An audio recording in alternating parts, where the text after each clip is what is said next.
Welcome back, Troglodytes, to your daily dose of guitar information, the Trogly's Guitar Show. Tonight, I'm going to show you at least 5 really bizarrely modified guitars. So starting things off here, this thing right here is just a mind-boggling masterpiece. Because from far away, the only thing that sticks out at you are the cream P90 pickups, your toggle switch and poker chip. Like, the knobs just kind of fade away. You can't see any type of bridge or tailpiece setup. I'm surprised they didn't black out the tuners up here too. So seeing this thing on Reverb, I was curious. I had to click on this, find out what exactly they did. And then when I found out what they did, I wanted to cry. So somebody has put a Stratocaster style bridge on here, which means the top has to at least be refinished in order to hide the old tailpiece studs. So that means, in theory, the backside of this, yeah, it's gonna have just like a Stratocaster has. Now, I'm sure if you love Strats and you wanted to slowly get into Les Paul territory, I mean, sure, this might just be right up your alley because you still technically have single coil pickups here. At this point, I wouldn't blame you if you wanted to add a third middle P90. That would actually be really sweet. Something else that tells you that this top has been refinished is there's no holes for a pickguard, and that would have definitely shipped stock from the factory that way. But what's kind of interesting about this is this was not a regular Les Paul Deluxe. So a Deluxe would normally have mini humbuckers, right? However, in the mid to late 70s, there was actually a Pro Deluxe. And that's what this guy is. Essentially, what made it a Pro is they came stock with P90 pickups. Now, whether or not these are the originals, I don't know. I didn't really read the listing. And the only other notable difference is the fretboard material. These guys got stock ebony fretboards. So that kind of makes the Pro Deluxe an interesting guitar spec-wise. I have had one. It was one of the worst playing and sounding guitars I've ever had. It was ridiculously heavy, and other people have shared my sentiment on that as well. But it looks like this one's been refretted, so hey, maybe this is one of the good ones. Unfortunately, they don't post that, but it's listed at $3,265. You can get an all-original one for about that price, but hey, if you don't want to have to make the mods yourself, I guess you can make them an offer. I mean, it's also located over in the United Kingdom, so values will be a bit higher over there. Moving on here, I was so hoping that this was going to be factory stock, but it broke my heart when I read the description and it said, oh, Lay's Guitar Shop in Akron, Ohio was the one that did the refinish of the top of this Explorer. So this is one of those x-plorer Pros. They kind of came with these fancy maple tops to them, but they're a shrunken down Explorer, so if you've always thought an Explorer looked big on you, you can check one of these things out. I think Gibson should reissue these things and have this purple burst finish, do the double whites because double creams are against the law, but what would look even better on this is the Trini Lopez style split diamond inlays. That would make this a fantastic model. Like, I don't even care if they just do this on like a regular sized Explorer. I think that's a finish that could sell. The other thing that makes these guys interesting, if you wondered why it also looks different, you don't have a pickguard on the front, so it's kind of like Les Paul-esque, and you just get an extra long back plate. The backs look a little bit goofy on these things, but hey, that's just the sacrifice you make to have a flame maple top. This one's on Reverb for, whoa, $3,200. It's cool, but it's not that cool. As you can see right here, the price guide, these are generally, you know, mid $1,000 range guitars. At that price, you could buy another one, send it down to Lay's, and have him do whatever finish you want. Well, it doesn't look like he actually wants to sell it. He's just trying to fund college.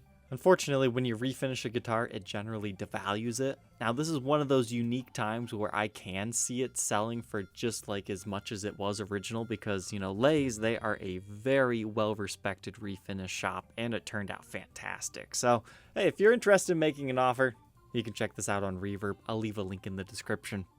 The next one that caught my attention is this modified Gibson Marauder. So the Marauder is like Gibson's Telecaster-esque bolt-on neck thing that they did in the 70s. I really like them. They're kind of cool guitars. You should check one out. But somebody has modified this one with a new pickguard.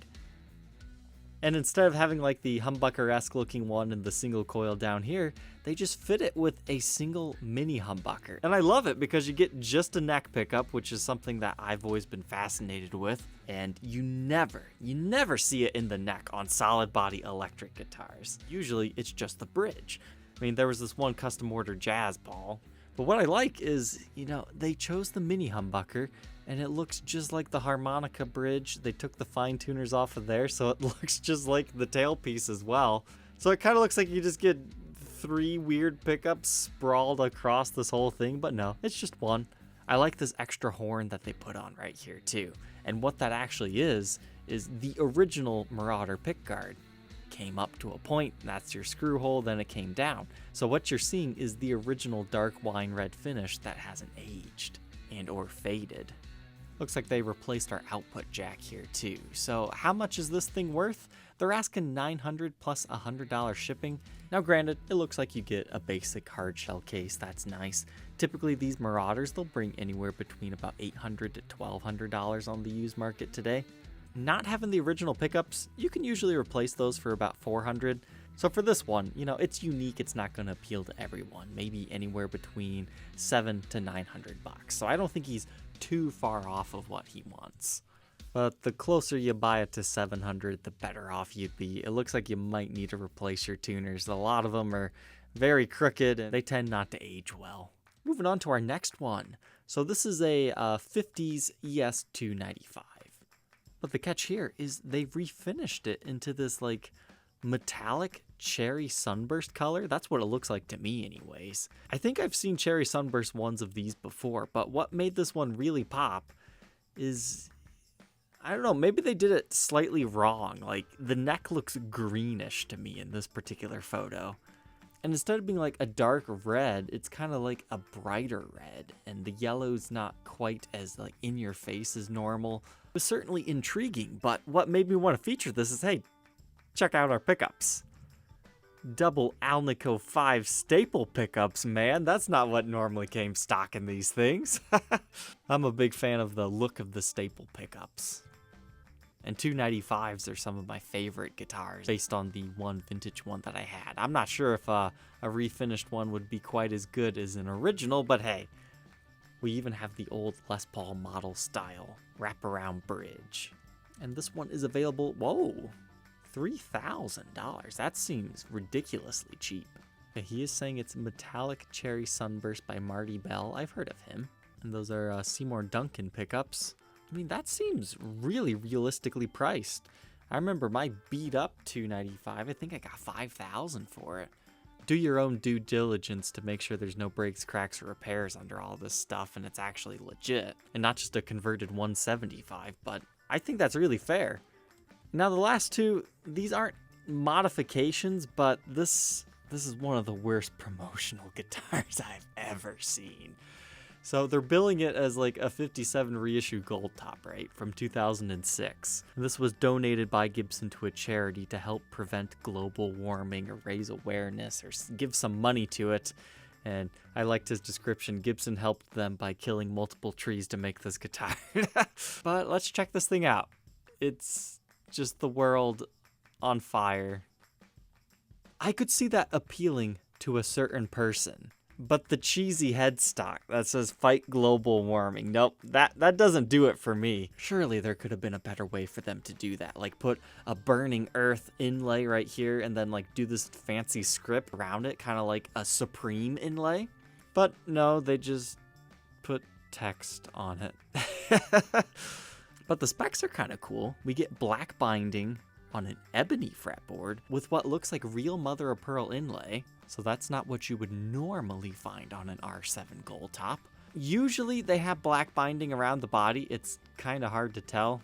Looks like they blacked out all the hardware. It just kind of makes it look not like a historic spec Gibson in my opinion. But this would make a great conversion candidate for someone. Like the nice thing about this having a black back is you could just sand this off and make it a stinger. That way you still have the original serial number, you still have your custom shop edition decal. You can get rid of all the other cheesiness of this guitar if you don't happen to appreciate it.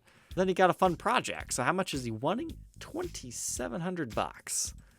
Let me tell you, these promotional guitars, they're very hard to sell. Realistically, this will probably sell between like $1,500 to $1,900.